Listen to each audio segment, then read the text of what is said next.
Nah,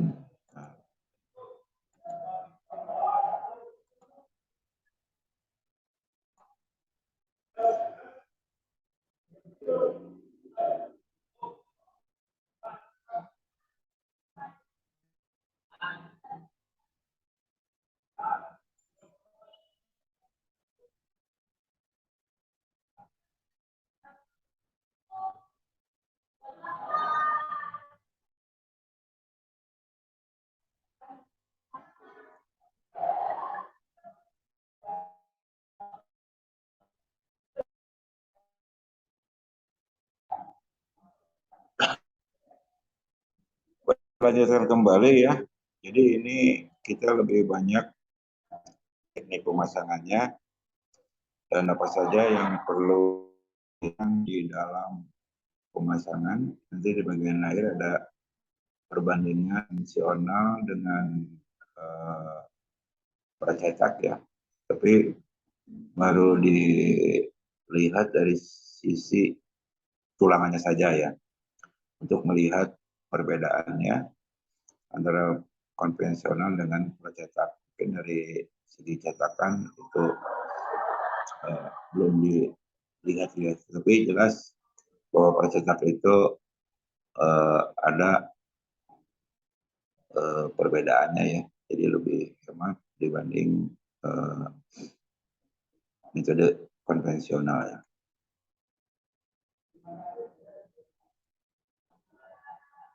Nah ini rumah-rumah rusun yang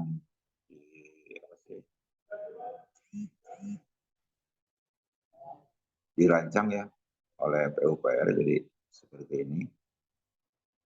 Jadi mulai dari fondasinya sampai struktur atas ya, struktur atas itu sudah dirancang dengan beton precast atau beton pracetak.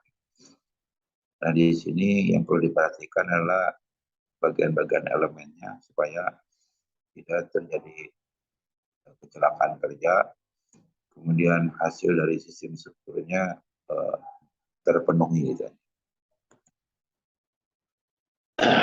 Nah ini yang tadi Bapak sampaikan ya mengenai sambungan atau joinnya. Jadi di sini dijelaskan sambungan harus memperhatikan beberapa faktor ya. Jadi yang pertama adalah kekuatan dan kehandalan. Kemudian berikutnya mudah dipasang. Kemudian bisa diproduksi dan tidak rumit.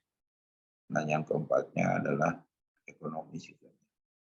Nah kita tahu bahwa sistem join ini ada yang sistem murbaut, ada yang dilas, ada yang ada yang digrotting gitu kan.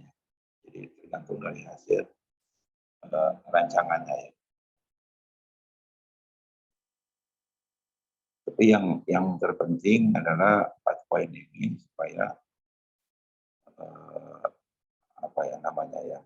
Jadi dari segi kekuatan itu jelas, kemudian target waktu bisa tercapai gitu kan ya. Target waktu itu kan kalau mulai dipasang ya pasti akan terpenuhi gitu kan. Kemudian tidak rumit juga gitu. Dan pada ujung-ujungnya akan menghasilkan biaya yang ekonomis gitu. Kemudian secara umum dalam menentukan kualitas pemasangan halaman pracetak perlu diperhatikan beberapa hal. Nah ini sangat banyak yang perlu diperhatikan. Oleh karena itu kesiapan SDM-nya jadi perlu diperhatikan dengan baik gitu aja. Nah di sini dimulai dari kualitas produksi kayaknya. Produksi, jadi toleransi juga harus sesuai apa yang dirancang itu toleransinya bisa terlaksana gitu kan. Kemudian tipe ukuran fungsi dan lokasi elemen precast yang mau dipasang. Nah, tadi juga sudah disampaikan bahwa lokasi itu mempunyai peran penting juga gitu kan. Baik jarak maupun lokasi yang ada di proyeknya ya. Ya kalau sempit Nah, itu balik lagi ke masalah manajemennya ya, mengelolanya bagaimana. Kemudian mengenai peralatan ya, ada alat utamanya dan ada alat bantunya. Jadi alat bantu itu bracing, support dan lain-lain juga. Itu harus memenuhi persyaratan dan kriteria yang dipersyaratkan gitu. Kalau alat angkutnya ya bisa tower crane, bisa mobile crane, tergantung dari tinggi bangunannya ya. Kemudian dari luas bangunannya ya. Kemudian elemen lain yang akan ikut dipasang deh ya. Nah, itu harus betul-betul diperhatikan dengan baik ya. Kemudian metode pemasangan dan penempatan elemen precast sesuai gambar dan memenuhi toleransi pemasangannya. Nah, jadi di sini di dalam merancang metode itu harus betul-betul disesuaikan dengan setiap elemen yang akan dipasangnya ya. Karena apa? Karena akan menyangkut K3 juga nantinya.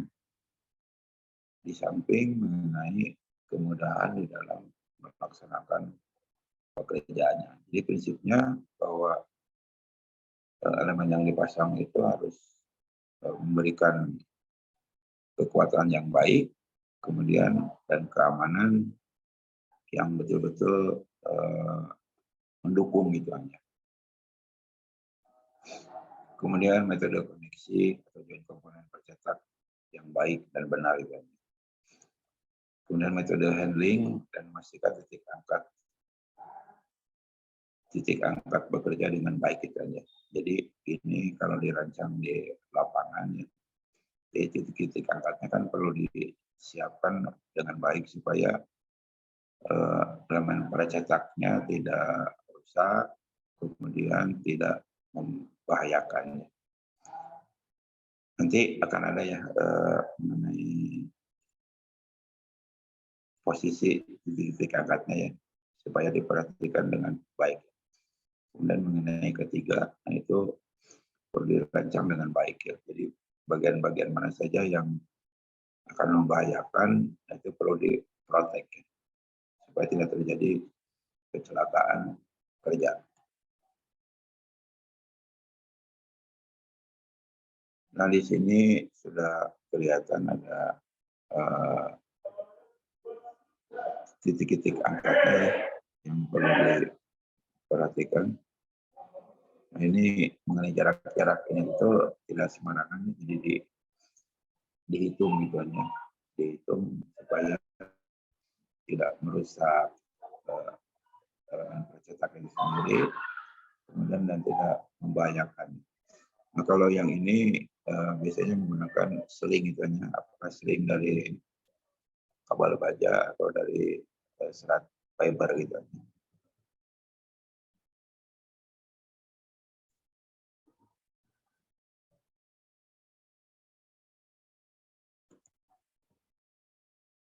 Nah, ini elemen-elemennya sudah disiapkan. Nah, ini yang perlu diperhatikan mengenai persyaratan Erikson. Jangan sampai ada yang kelewat 9 poin ini. Jadi yang pertama adalah kapasitas alat angkatnya ya. Kalau menggunakan mobil crane maupun tower crane. Kemudian kapasitas sling itu minimal 2 kali lipat dari kapasitas elemen yang akan diangkat. Kemudian fisik dari alat itu diperiksa dengan baik gitu. Kemudian landasan kalau menggunakan ini ya mobil kerennya, landasan mobil kerennya harus betul-betul stabil gitu. Nah, kalau tower crane jangkar-jangkarnya hanya yang perlu diperhatikan dengan baik, jangan sampai montir gitu. Kemudian kondisi cuaca ya, kalau hujan ya tidak boleh bekerja gitu. Kemudian area di sekitarnya harus bebas ya. Kemudian titik angkat dipastikan terpasang benar ya. dalam kondisi yang bisa diangkat. Ya. Ini bukan bias, tapi bisa diangkat. Kemudian cara mengangkat elemen precast harus pelan-pelan, jangan terburu-buru ya. Saya kira kalau operator sudah memahami dengan baik gitu mengenai bagaimana cara mengangkat setiap elemen yang akan diangkat.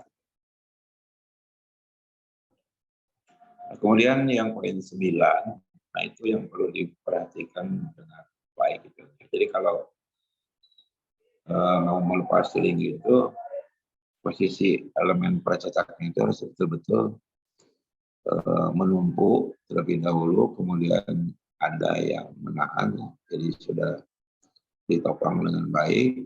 Kalau plat rantai itu harus sudah menumpuk di atas perancah dengan baik. Kalau balok pracetak, join-join itu harus sudah terpasang dengan baik, itu hanya baru seling itu bisa dilepas gitu aja.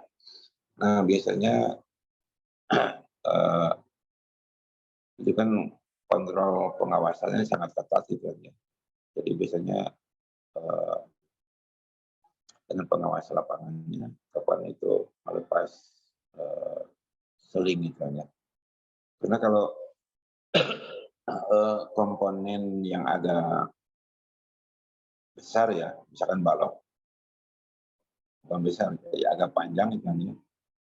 Jadi walaupun dudukannya sudah betul-betul menumpuk gitu, tapi karena akan ada elemen yang melendut gitu kan.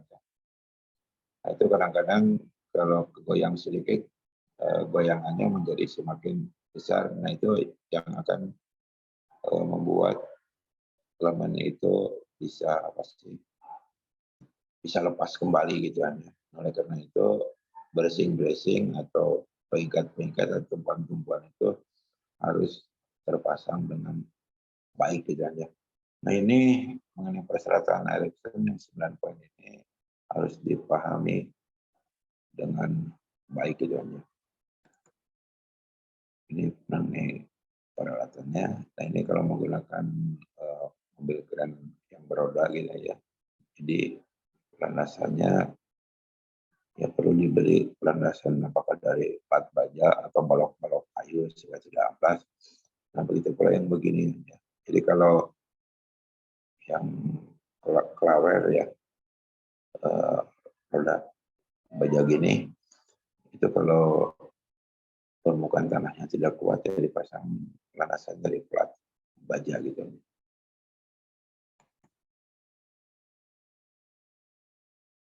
Nah ini kalau diperhatikan mengenai flowchartnya ya. Jadi kelihatannya sederhana, tetapi bagian-bagian ini harus dipahami dengan baik gitu.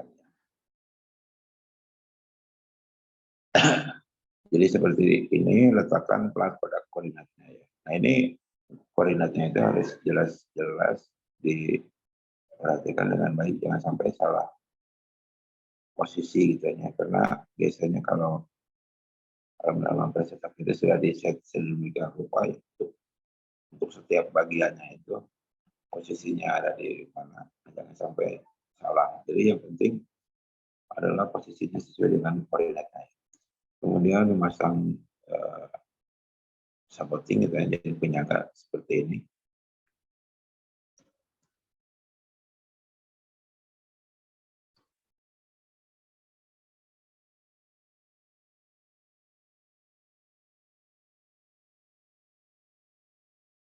Jadi seperti ini.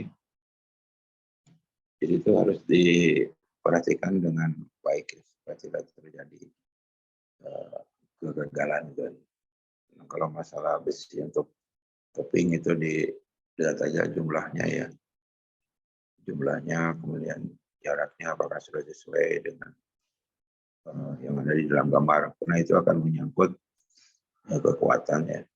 Kemudian untuk casing yang di pinggirnya itu diharapkan air betonnya tidak sampai keluar itu ya. Nah, kemudian item-item ini juga perlu diperhatikan dengan baik gitu ya. Jadi ini untuk pemasangan lantai atau slab ya. Jadi yang di bagian atas ini cek item pekerjaan persiapannya ya. Kemudian yang berikutnya adalah cek untuk pekerjaan joinnya ya. Jadi ini silakan dibaca saja, tetapi harus dipahami dengan baik gitu ya. Nah ini quality control untuk erection beton precast, jadi ada 7 poin. Yang diperiksa apa, kemudian harus memenuhi persyaratan apa saja ya. Nah di sini mengenai persyaratan ya, jadi ada referensinya, termasuk dengan pengujiannya, spesifikasi, bahkan kalau peralatan itu ada manual booknya ya. Nah di sini harus betul-betul diperhatikan dengan baik, sampai keliru gitu ya. Kemudian dipastikan juga yang diperiksanya itu apa gitu. Nah di sini dari item-item pekerjaan ya, jadi produk finishnya itu apa saja, kemudian yang diperiksa apa saja gitu ya. Nah tadi sudah disampaikan juga bahwa beton precast itu adalah permukaannya ya. Permukaannya itu harus mencerminkan, ya tidak perlu di finishing lagi gitu ya. Nah dimensi tentunya berkaitan dengan toleransi gitu. Nah ini mengenai mutu produk kita ya. Itu harus dipastikan ya. Jadi biasanya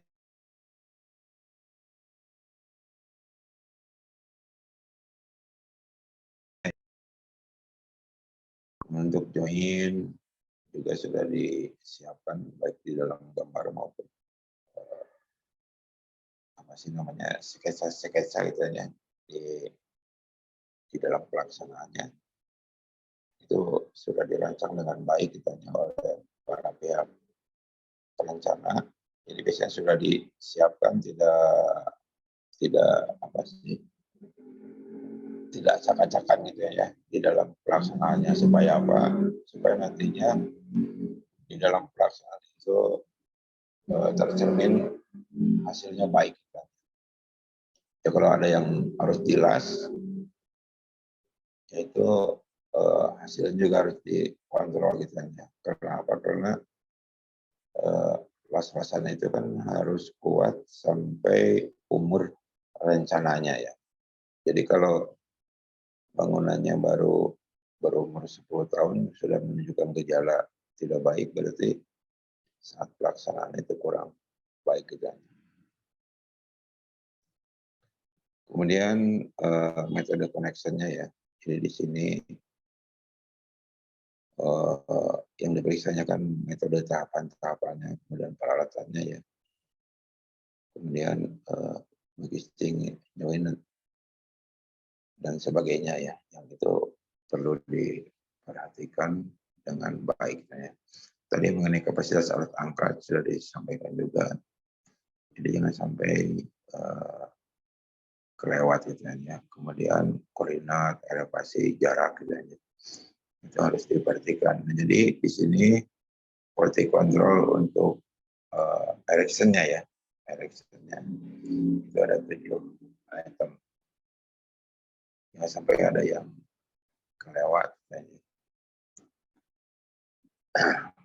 Nah ini contoh handling aja.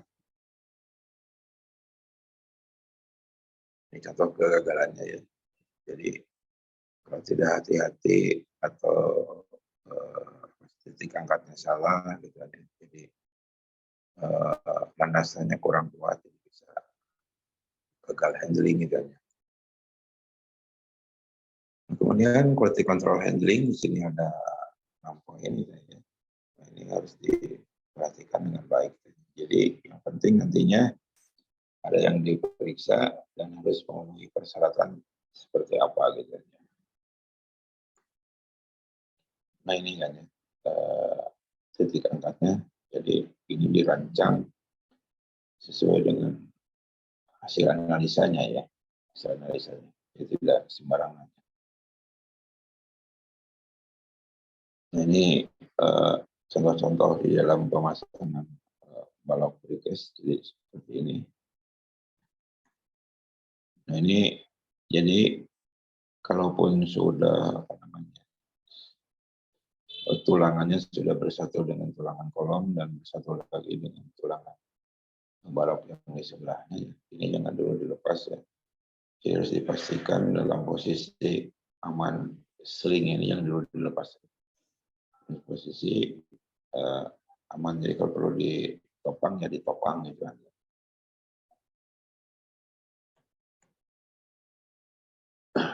Dan ini kalau untuk plat, karena belum menjadi satu kesatuan di dalam elemen struktur beton ya, jadi perlu penyangga perancah seperti ini gitu.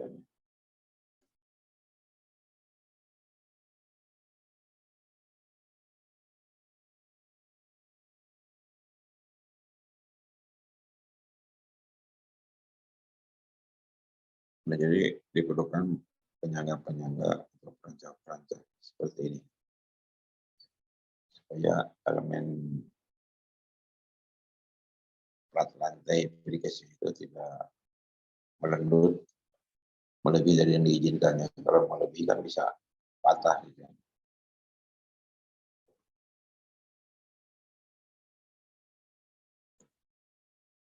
Nah, ini contoh sebelum dicor ya, jadi seperti ini. Jadi plat lantai yang dari sini tulangannya ke arah sini, yang dari sini ke arah sana. Jadi selang-seling. Kemudian karena ini belum dicor, maka kolomnya masih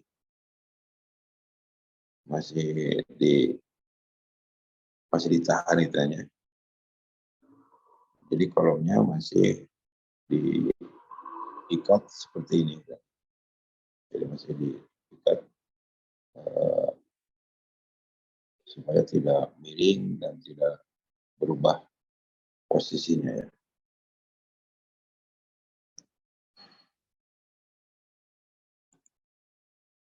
Tadi join-join ini sudah disampaikan juga. Nah, ini seperti ini kan ya. Jadi semua elemen struktur yang belum dicor itu tetap stabil ya. Stabil dan terikat seperti ini.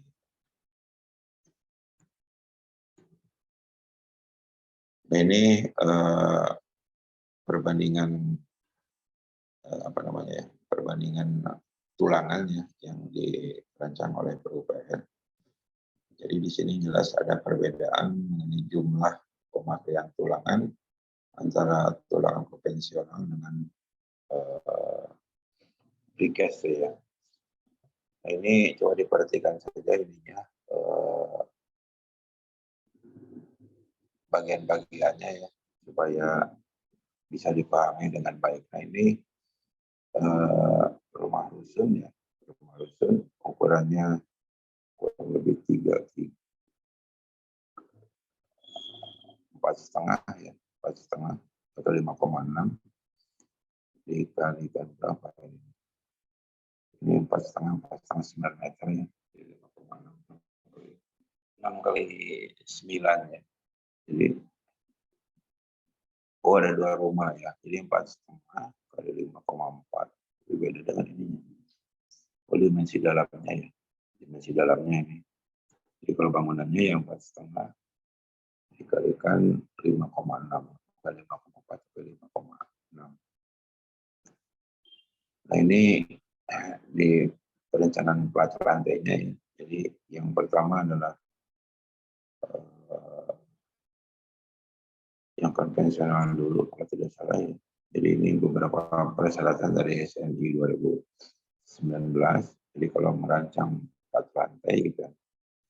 Jadi seperti apa? Nah, ini bentang-bentangnya ya, sisi pendek dan sisi panjang. Kemudian diperoleh nanti ketebalan plat lantainya sekitar 13 cm atau 130 mili gitu ya. Sekarang hasil rancangannya ya. Jadi dicek menggunakan momen ya.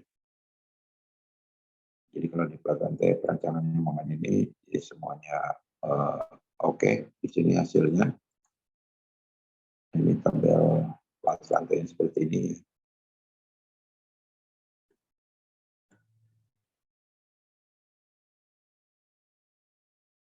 Nah, kemudian dirancang mengenai jarak titik angkatnya ya. Jadi kalau dihitung ya sekitar 0,22 atau 0,21 L ya, supaya nah ini titik angkatnya. Jadi kalau dihitung ya sekitar 0,21 atau 0,22 ini untuk titik-titik angkatnya. Jadi untuk penempatan titik-titik angkat seperti gambar ini atau gambar di sampingnya. Gambar di sampingnya ini yang ada orangnya ya. Supaya waktu diangkat tidak patah.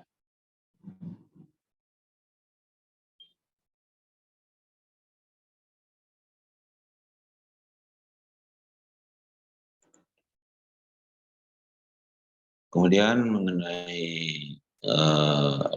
umur betonnya ya, harus dicapai dalam 3 hari itu 60%-nya ya.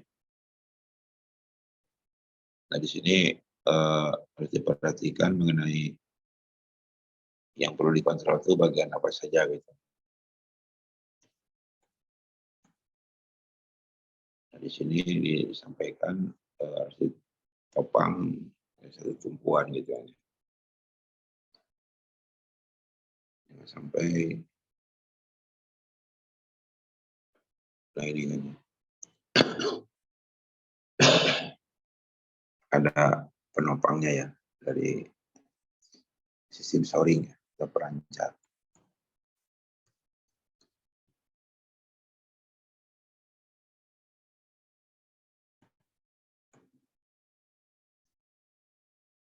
Ini untuk masalah layannya.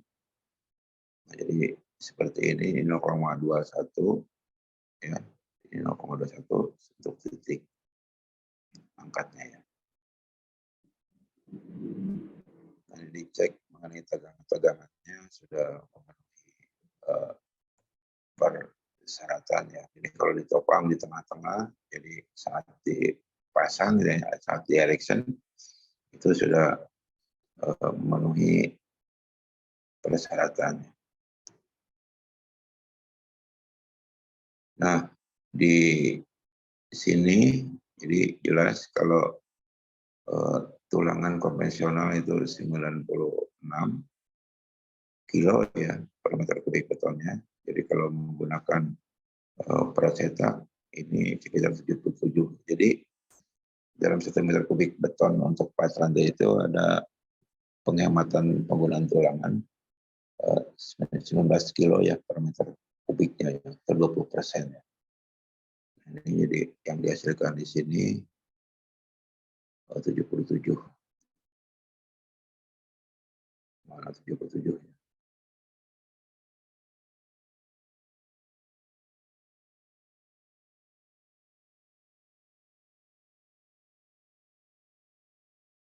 Ini perbandingan 77 ya. Ini yang 99-nya.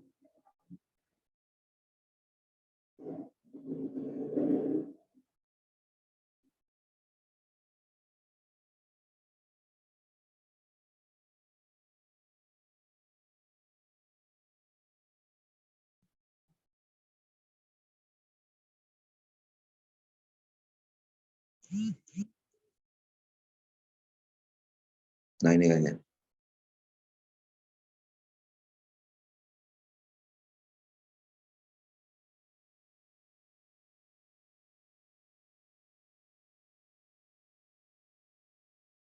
Ini tidak begitu kelihatannya. Tapi ini salah kan itu. Bawahnya ya. Nah, ini. Itu 96 ya. kilogram per meter kubik betonnya. Nah, sementara yang menggunakan pracetak, ini hasilnya.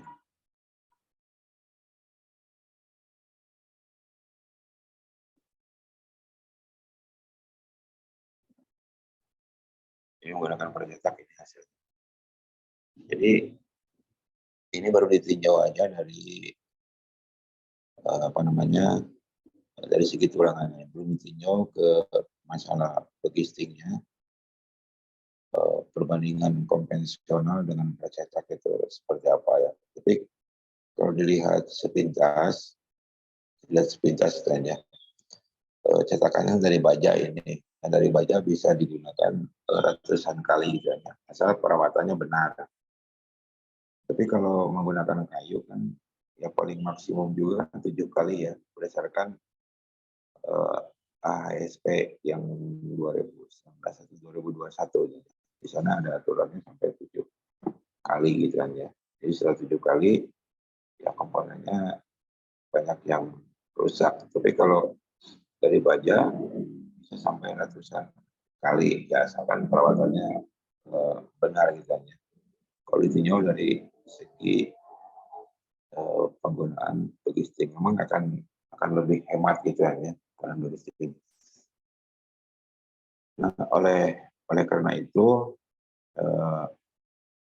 kita harus ingat ke poin yang di awal tadi, bahwa precast itu akan ekonomis ya kalau volumenya besar itu ya. Tadi sudah disampaikan volumenya sekitar 2.200 meter kubik beton.